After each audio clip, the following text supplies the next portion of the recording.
बेटे रिटायरमेंट की हमारी रिवीजन क्लासेस चल रही हैं और रिटायरमेंट की रिवीजन क्लासेस में हमने जो लास्ट क्लास में क्वेश्चन किया था उसमें मैंने सिर्फ अकाउंट्स बनवाए थे। उसमें आपसे ये पूछा था, पर एक बात बताऊं, एग्जाम में एंट्रीज भी पूछ सकता है, पास्ट जन एंट्रीज। तो अब हम एक क्वेश्चन करते हैं जिसमें एंट्रीज पूछी गई और इसके बाद वाली क्लास में हम स्टार्ट कर देंगे partners loan account, then capital investment. तो ठीक है, हमारे पास जो बेटा बुक है टीएस गरेवाल, उसका क्वेश्चन नंबर है 35। चिंतन, आयुष एंड सुधा 3 पार्टनर्स थे, रेशो थी 5:3:2। बैलेंस शीट दे रखी है। चिंतन रिटायर हुआ, डेटर्स 5,000 रुपए बैड डेट हो गए, नया प्रोविजन है 5% ऑन डेटर्स, गुडविल की वैल्यू दे रखी है 1,00,000। चिंतन share of the same will be adjusted by debiting the capital account of Ayush and Sudha. Stock revalued 36,000, furniture undervalued by 9 और claim of workman compensation 2,000। चिंतन को बेटे आपने 20,000 सेम डे चेक के थ्रू पे कर दिया और जो बाकी पैसा है वो जा रहा है पार्टनर्स के लोन अकाउंट में। बेटे हमारे 5,000 रुपए बैड डेट हुआ, एंट्रीज करनी है बेटे। तो चलिए पहले हम एक जर्नल का एक फॉर्मेट बना के करते हैं। एग्जाम में बेटा प्रॉपर एक फॉर्मेट बना लेना, राइट। पहली एंट्री है, मेरा पैसा बैड डेट हुआ 5,000। बैड डेट की एंट्री क्या होती है बेटे? बैड डेट क्वेश्चन नंबर कौन सा है? बुक का 35। Bad debt account debit to debtors, right. ये होती है ना बैड डेट टू डेटर्स। कितना बैड डेट हुआ? 5,000 बैड डेट टू डेटर्स। 11 से पढ़ा रहा हूं बेटे कि बैड डेट अकाउंट को राइट ऑफ करते हैं अगर प्रोविजन के बैलेंसेस दे रखे हैं तो provision for bad and doubtful debt से। तो बुक में बेटे प्रोविजन का बैलेंस दिया हुआ है, provision for doubtful debt debit, provision का बैलेंस गिवन है 5,000, लो जी। और बैड डेट भी कितना राइट ऑफ करना था बेटे? 5,000। तो टू बैड डेट 5,000। अब आप पूछो सर अगर प्रोविजन का बैलेंस होता 15,000, बैड डेट राइट ऑफ हुए 5,000, जो बाकी पैसा बचता 10,000 रुपए वो कहां चले जाता? रीवैल्यूएशन। प्रोविजन का बैलेंस होता 3,000, बैड डेट राइट ऑफ हुए 5,000, आपकी एंट्री होती बैड डेट बेटे 3, फिर जो 2,000 रुपए वो कहां से लेते हैं? रीवैल्यूएशन से, ठीक है। पर यहां पे तो सॉरी, जितना आपके पास प्रोविजन का बैलेंस है उतने ही बैड डेट हुए। नया प्रोविजन जो आप क्रिएट कर रहे हो वो क्रिएट कर रहे हो बेटे 5% ऑन डेटर्स।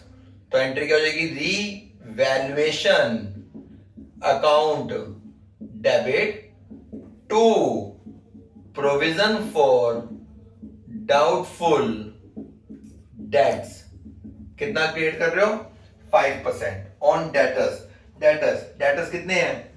60,000 है, नहीं है। डेटर्स 60,000 थे क्योंकि 5,000 पे बेटे मेरा ऊपर डेटर्स कम भी हो गए, बैड डेट हो गया। तो डेटर्स 60 -5 वैल्यू बची 55। 11 में पढ़ा था कि जब भी आप प्रोविजन क्रिएट करोगे तो अगर कोई पैसा बैड डेट हुआ है तो वो माइनस करोगे। कितना आप प्रोविजन क्रिएट कर रहे हो? 5%। तो 55,000 का 5%, तो ये वैल्यू आ गई 0.52750। देन स्टॉक की वैल्यू बेटे 36,000, वो तो बढ़ गई है। फर्नीचर अंडर वैल्यूड बाय 9, ये भी बेटे बढ़ रहा है। एक लाइबिलिटीज और क्रिएट हो रही है, liabilities of workman compensation 2,000 to claim of compensation. कितनी लाइबिलिटी बढ़ गई? 2,000। तो बेटे जो रीवैल्यूएशन डेबिट हुआ वो कितने अमाउंट से डेबिट हुआ? 4,750। तो आपने क्या करना है बेटे? आपने अलग मत करने बैठ जाना कि एक रीवैल्यूएशन की एंट्री अलग से फिर दोबारा एंट्री अलग से, सारी वो कंबाइन एंट्री होगी। जिस एंट्री में रीवैल्यूएशन डेबिट हो रहा है वो सारी एंट्रीज आप इकट्ठी पोस्ट करो। देन उसके बाद उसके बाद अगली एंट्री है स्टॉक 36 हो गया, स्टॉक की वैल्यू 36 हो गई, तो स्टॉक की वैल्यू बढ़ गई। Stock account debit 6,000। देन उसके बाद फर्नीचर अंडर वैल्यूड बाय 9, मतलब जो फर्नीचर की वैल्यू दे रखी है वो अपनी एक्चुअल वैल्यू से 9,000 रुपए कम है। इट मींस आपकी फर्नीचर की वैल्यू बढ़ रही है, कितने अमाउंट से, 9,000 से। So furniture account debit 9,000 to revaluation account amount कितना, 15,000। अब बेटे रीवैल्यूएशन का प्रॉफिट है या लॉस है, आप पहले मुझे ये बताइए। रीवैल्यूएशन क्रेडिटेड है 15 से, डेबिट है बेटे 4750 से, कितने अमाउंट से और डेबिट होगा, यस कितने अमाउंट से डेबिट होगा, 15 माइनस 4750, तो एंट्री क्या हो जाएगी, revaluation account debit 15,000 minus 4750 to 10250 to partners. Partners कौन थे, पार्टनर्स थे बेटे यहाँ पे Chintan, Ayush and Sudha. To Chintan, to Ayush, to Sudha, capital account and capital account किस रेशो में, ओल्ड रेशो। ओल्ड रेशो क्या है, ओल्ड रेशो है ओल्ड 5:3:2। 5:3:2 में आप इसे डिवाइड कर दीजिए और मुझे बताइए कितना शेयर आ रहा है। आई थिंक इसका रहेगा बेटे 5125, देन 7530752050। प्लीज कैलकुलेशन चेक कर लेना। बैलेंस शीट में कोई बेटे जनरल रिजर्व तो नहीं दे रखा, देखो दे रखा है, हाँ दे रखा है, कितना, 20,000। क्या करते हैं बेटे, पार्टनर में distribute, general reserve account debit to C, to A, to S. आप पूरा लिखोगे, to C is capital account, A is capital account, S capital account.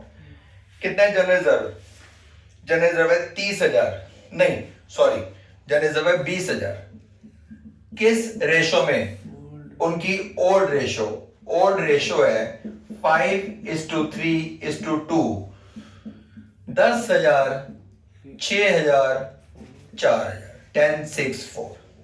Balance sheet में बेटा कोई गुडविल तो नहीं है, होती तो राइट ऑफ। प्रोविडेंट फंड है तो है, प्रोविडेंट फंड है, वो तो लाइबिलिटीज है, वो मत बांट देना, ठीक है। चलो कहीं से वो बांट दो। और अब क्या रहेगा, अब रहेगा सिर्फ गुडविल की एंट्री। गुडविल की एंट्री क्या होती है बेटे, गेनिंग टू सैक्रिफाइस। अब यहाँ पे गेन कौन कर रहा है, आयुष और सुधा। तो एंट्री क्या रहेगी, A's capital account debit, yes S capital account debit, A debit, S debit to C capital account, right. Total goodwill बेटे जो वैल्यू दे रखी है वो दे रखी है 1 लाख रुपया। टोटल गुडविल कितनी है बेटे, 1 लाख। सी का शेयर था 5/10 ना, तो ये अमाउंट आ जाएगा बेटे 50,000। किस रेशो में, गेनिंग रेशो। भाई रेशो थी 5:3:2, ये डायल हुआ, न्यू रेशो 3:2, यही न्यू और यही गेनिंग, निकाल के देख लो, यही आएगी। टाइम वेस्ट करने की बात होती है, पता ही है कि यही न्यू और यही मेरी गेनिंग रेशो। न्यू रेशो नहीं दे रखी थी, कितनी, 3:2। तो 3:2 में डिवाइड किया, एक का शेयर 30, एक का शेयर 20। अब बेटा जो आदमी रिटायर हुआ है उसको आपने 20,000 रुपए इमीडिएटली पे कर दिया और बाकी पैसा उसके लोन में ट्रांसफर कर दिया। रिटायर हुआ सी, एंट्री क्या हो जाएगी, सी कैपिटल अकाउंट डेबिट, जो आपने सेम डे पे कर दिया टू बैंक, और जो पैसा बेटे उसके लोन में चला गया टू सीज लोन अकाउंट। अब ये अमाउंट कितना है ये निकालने के लिए बेटे मुझे वर्किंग नोट में सारे नहीं भाई, सिर्फ सी का कैपिटल का अकाउंट बनाना पड़ेगा। सारे नहीं बनाने पड़ेंगे बेटे, सिर्फ सी कैपिटल अकाउंट। सारे तब बनाने पड़ते हैं अगर वो मेरे से बैलेंस शीट पूछता। कैपिटल की वैल्यू सी की 90,000, क्या लिखोगे? Bye balance BD 90,000। एंट्री देख लो बेटा। हाँ, revaluation to C A by revaluation C में 5125, बाय जनरल रिजर्व सी में 10,000, by A by S, by S capital by S capital 30/20।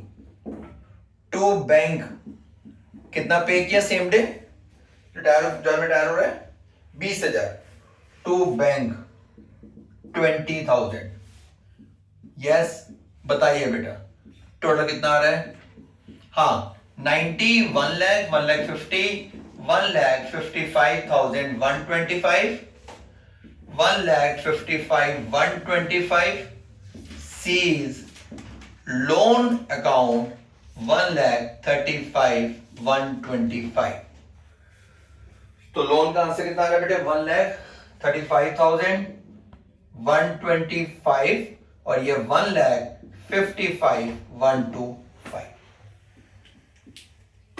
Right, ये था बेटे क्वेश्चन जिसमें हमें क्या करनी थी, जिसमें हमें जनरल एंट्रीज करनी थी। ठीक है, एक छोटा सा बेटे इस क्वेश्चन को एक बार दोबारा से रिवाइज करवाया। पहली एंट्री क्या हुई थी? पहले जनरल एंट्रीज वाला क्वेश्चन है। हाँ, एक बात और सुन लो, अगर एंट्रीज वाला क्वेश्चन एग्जाम में आया और आप बना के आए अकाउंट, ठीक है ना, तो होता ना यात्री अपने सामान की खुद वो है क्या जिम्मेवार है, तो बेटे फिर आपने पेपर के खराब होने के खुद जिम्मेवार आप ही। पहली एंट्री बैड डेट हुए, bad debt to debtors, bad debt हुआ पैसा। बैड डेट अकाउंट को हम राइट ऑफ करते हैं प्रोविजन से। प्रोविजन की वैल्यू थी 5,000, प्रोविजन टू बैड डेट। चलो लगा के चीज और सीखते हैं। अगर प्रोविजन का बैलेंस होता 15,000, क्या होता बेटे? 15। एंट्री क्या होती? मैं बेटे PBD, provision for bad debt मान के चलते हैं 15। बैड डेट हुआ बेटे 5, टू बैड डेट 5, और जो बाकी बचता 10,000 टू रीवैल्यूएशन 10। ठीक है, समझाएगी बात? पर यहां तो बराबर था। अब नया प्रोविजन आप क्रिएट कर रही हो 5%, डेटर्स 60 के थे, है नहीं है, 5,000 पैटेंट हो गया, डेटर्स पे लिमिट कम हो गई, उस पर आपने प्रोविजन कर लिया। एक लायबिलिटीज बढ़ गई, क्लेम बढ़ गई। हाँ, अगर बेटा बैलेंस शीट बनानी पड़ती, अगर बैलेंस शीट बनती तो बैलेंस शीट में ये जो बेटा क्लेम है ये कहां था? लायबिलिटीज। सर डेटर्स में से क्या माइनस होता? डेटर्स में से बेटा माइनस होता आपके जो पहले बैड डेट हुआ बेटे ये 5,000, तो मैं डेटर्स बैड डेट हुआ वो, और एक बेटा आपने जो नया प्रोविजन क्रिएट किया है ये माइनस होता। ठीक है, स्टॉक अंडर वैल्यूड है, यानी स्टॉक की वैल्यू बढ़ रही है, बाय स्टॉक। फर्नीचर की वैल्यू भी बेटे बढ़ रही है, by furniture. To revaluation, profit बेटे पार्ट में डिवाइड कर दिया, जनरल रिजर्व बांट दिए, गुडविल की एंट्री होगी, gain to sacrifice, gaining part में 2 है, और जो रिटायर हुआ उसमें हमने कुछ पे कर दिया, और जो बाकी पैसा है वो लोन में चला गया। बाकी पैसा निकालने के लिए मैंने बेटे वर्किंग नोट में सी का कैपिटल का अकाउंट बना दिया, उसमें पोस्टिंग करी। पहले तो by balance BD, revaluation of profit, reserve, goodwill की एंट्री 20 पे कर दिया, बाकी पैसा लोन हमारी लायबिलिटीज। ठीक है, तो बस तो अगली क्लास में हम स्टार्ट करेंगे partners, loan account and capital.